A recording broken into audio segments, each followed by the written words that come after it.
So I've just crossed back across the poverty line, back into sort of my normal, back into the suburbs, my residential home, and just kind of processing what really is the difference between normal life and how I feel on this side of the poverty line as opposed to the other.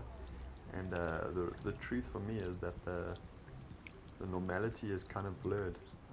I don't really, 2 weeks in, and I don't really see a difference, to be honest, between my home and Zac's home.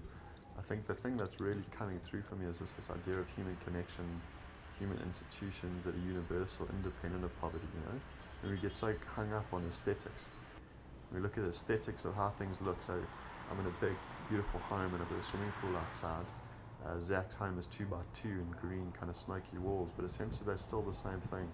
4 walls and a roof. The aesthetics are radically different, but fundamentally they serve the same purpose, you know? And I think that poverty line and the fear that divides us is melting for me as I begin to just let the aesthetics not bother me as much anymore, you know?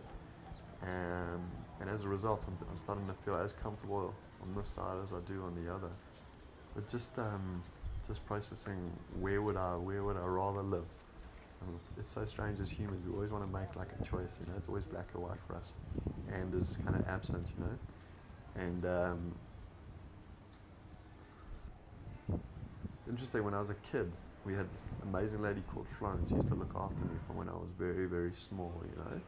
And I can remember sitting in her home, which is similar to Zac's, and eating food on her floor, which is similar to what I do now, and feeling really at peace in that place, you know.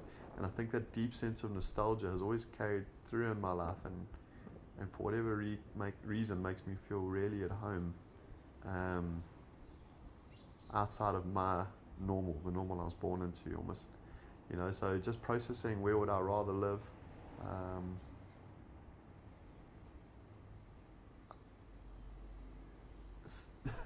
I just feel comfortable on either side, you know. I think living on the other side of the poverty line for me is becoming a real possibility and a reality, where before the idea was just too wild, too out there, too scary, you know, too different, too radical, you know. Whereas now, when I've got the data and I'm beginning to see that it's the same, humans are humans, you know, independent of the poverty line, I think that reality of transitioning the poverty line and staying there permanently is one I could definitely consider and I think really enjoy.